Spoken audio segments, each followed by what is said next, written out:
That is your task. It's not something that you do for us.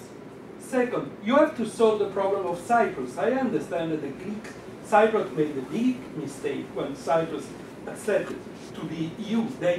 The Greek side made a big mistake.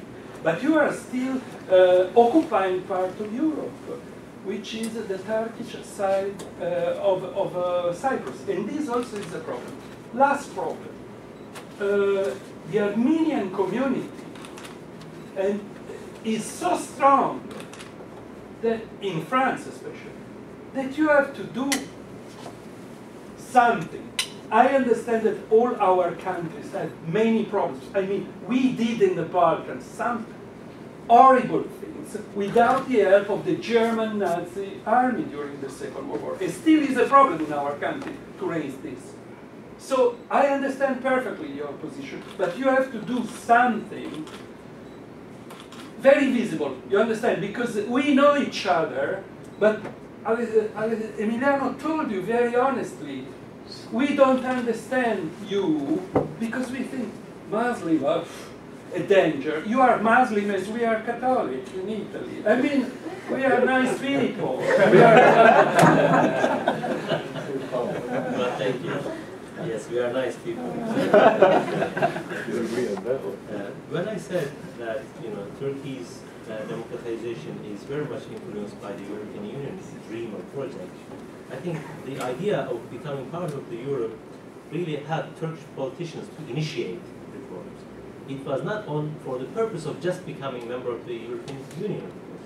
Yes, they wanted to have this kind of democratization process in Turkey, but they didn't have the means.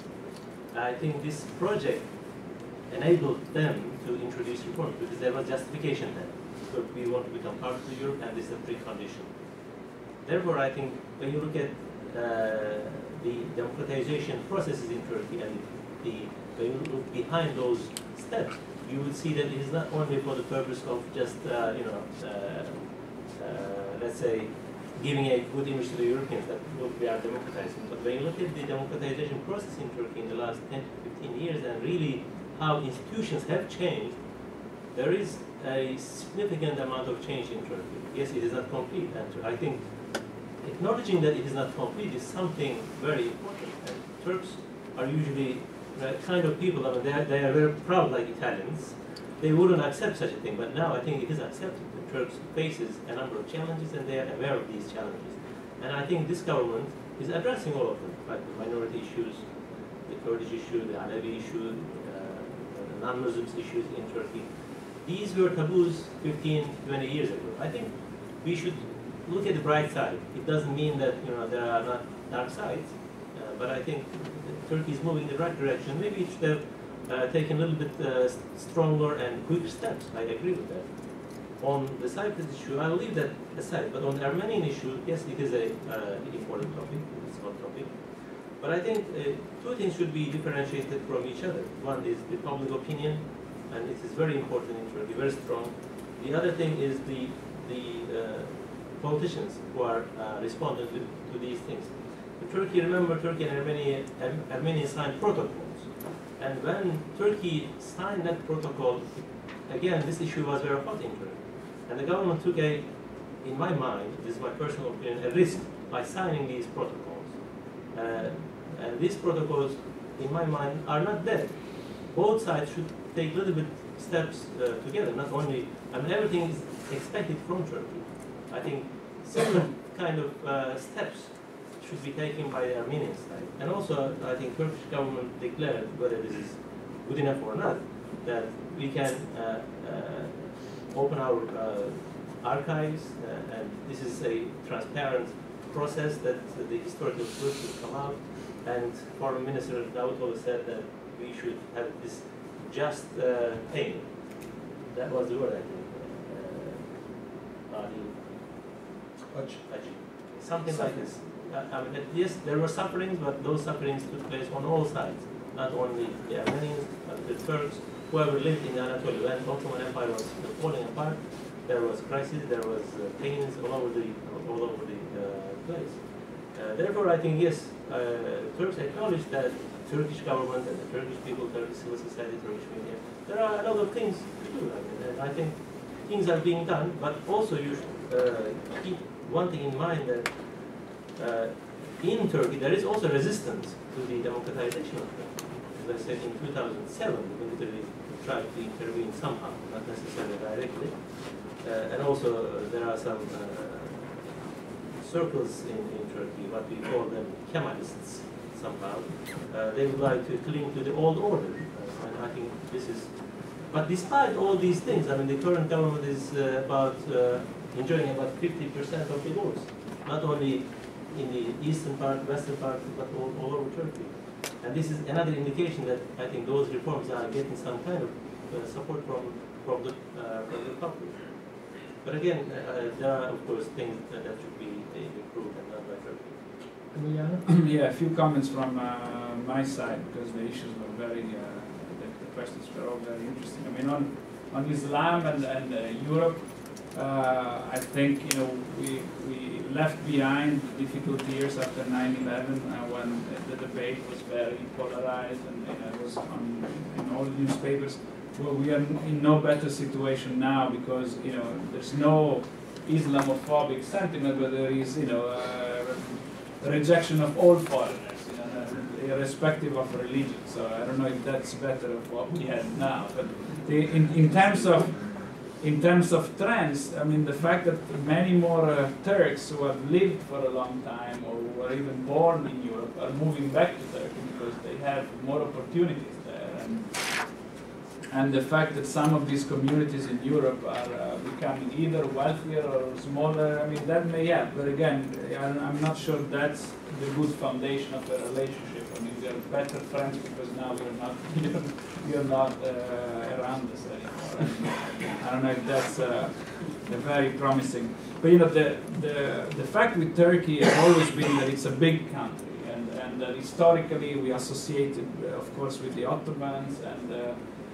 Because other countries that are predominantly Muslim, like Albania or Bosnia, I mean, we don't necessarily look at them as Muslim countries. So that's another interesting thing. I mean, that doesn't mean we look at them in a more positive way. But if you ask Italians about Albania, I mean, they tell you, well, Albanians are not particularly, are poor, but they or are violent, or we have other stereotypes, but we don't immediately say they're Muslim.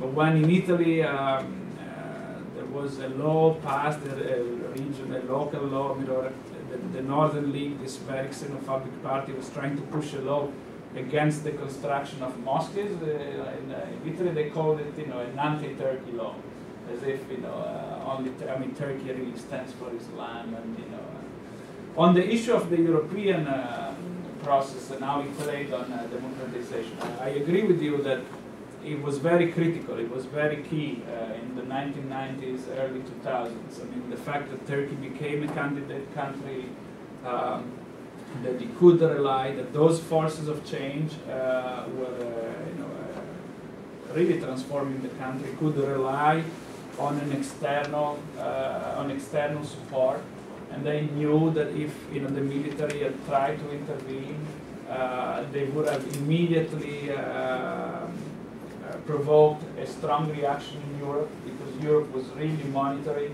the situation in Turkey, and Turkey was really in the process of meeting all these criteria. And this was very important, and it provided also a lot of benchmarks and a lot of even technical support. And the Commission, the European Commission, still has one of the largest, if not the largest, EU delegation abroad in Turkey. I mean, it's a lot of people working on the issue. I'm a bit more, I have more mixed views than you on what happened after 2005, 2006.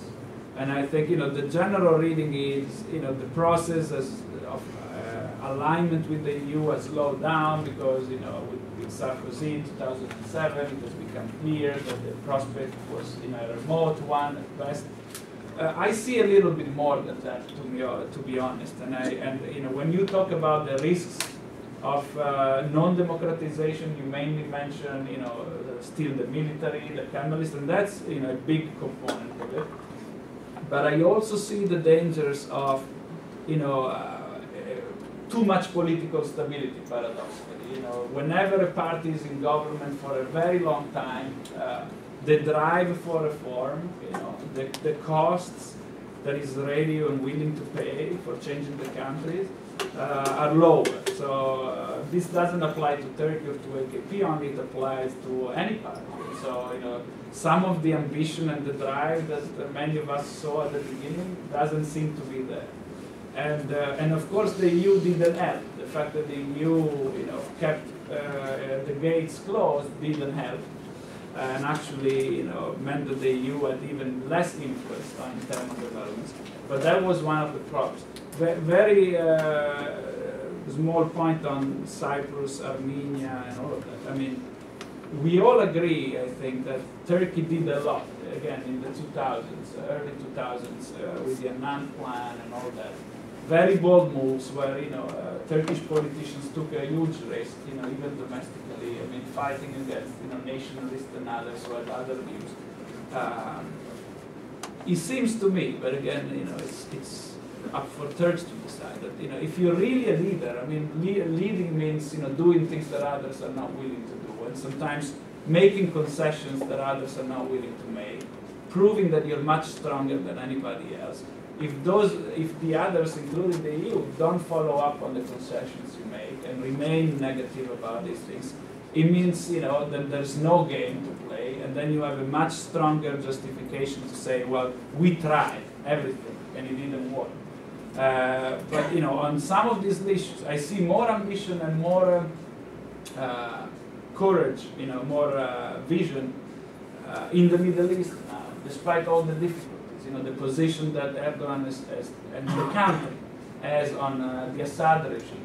Even now, you know, the dialogue with Iran has changed. You know, there I saw a Turkey, or with Egypt at the beginning. I mean, immediately saying we stand for change. Mubarak must go, even before other European leaders were willing to. So I see the same Turkey that was willing to risk something to prove it's a leader in the Middle East. So this ambition has migrated to Middle Eastern issues on some of the long-standing issues that are so important for the development of the relationship with Europe, Armenia, the Kurdish issue, I would put also, and Cyprus issue. You know, more imagination and more initiative. I mean, I think it will not hurt, and then you're going to be even in a stronger position. If nothing happens, then you're really going to pursue your own plans. But all solutions have to be tried first. Thank you very much to both Emiliano and Talip, and thank you very much for all of you coming, and I apologize we are a little bit like 10 minutes later than what we were scheduled. Please, we have some publications, including the European perceptions of Turkey, on your way out, and for those of you who have not done it, we have